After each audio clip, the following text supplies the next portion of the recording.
ኦርቶዶክስ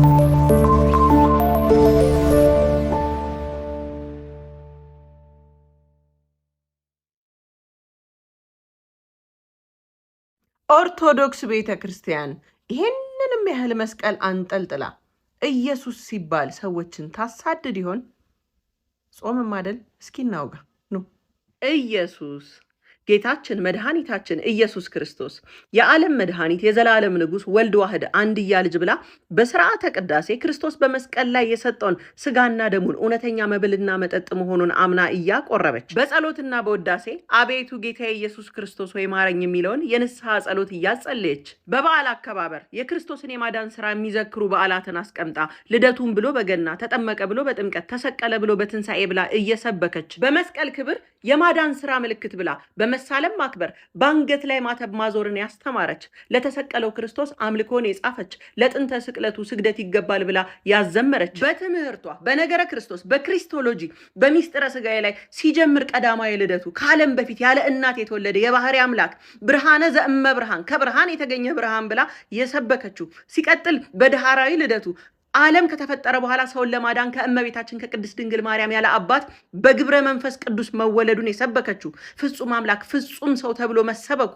እንደኛ ሰው ሆነ፣ ተራበ፣ ተጠማ፣ ሞተ፣ ከኃጢአት በቀር ሁሉን ነገር መሰለን መባሉ መሰበኩ ሲሰልስ ደግሞ ተዋህዶ ያለ መቀላቀል ያለ መለያየት አንዱ አካል አንዱ ባህሪ የሆነ ስትል የሰበከችው በቅዳሴው የኢየሱስ ክርስቶስ ስቅላትና ሞት ትንሣኤው በበዓላት በአጽዋማት ምስክርነቱ ልደት፣ ጥምቀት፣ ሆሳዕና፣ ስቅላት፣ ትንሣኤ፣ ዕርገት፣ ጰራቅሊጦስ ብላ የእግዚአብሔርን የማዳን ስራ የሰበከችው በአብይ ጾም የክርስቶስን መከራና ትህትና እንድናስብ የጠየቀችው በስንክሳር በወንጌል ንባብ በሃይማኖተ አበው ስለ ኢየሱስ ክርስቶስ አምላክነት ሰው መሆኑን ሚስጥር ያመሳጠረችው ማንበብ የማይችል ሰው እንኳ ቢሆን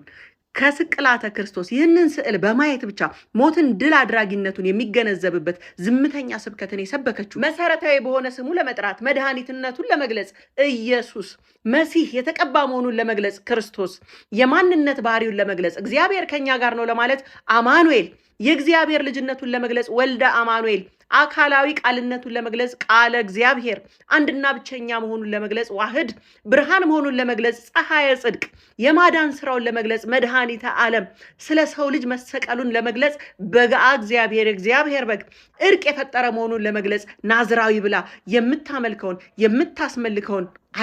አላለቀም ምስጋና ለእርሱ ይሁን ለማለት ሎቱ ስብሃት አምላክነቱ ሳይለወጥ ከድንግል ለመወለዱ ወልደ ማርያም መጀመሪያና መጨረሻ መሆኑን ለመስበክ አልፋ ወኦሜጋ ኢየሱስ ክርስቶስ እውነተኛ ጌታ የፍጥረታት ሁሉ ገላጭ ነው ለማለት አዶናይ ሁሉን ቻይ ነው ለማለት ኤልሻዳይ አምላክነቱን ለመስበክ ኤሎሄ መጀመሪያና መሰረት ነው ለማለት ዮድ ሕይወትና እውነተኛ መምህር መሆኑን ለመግለጽ ራቢዮን ረዳትና አዳይ ነው ለማለት ሳዶር መጠጊያ ከለላ ነው ለማለት አላዶር እያለች ያስተማረች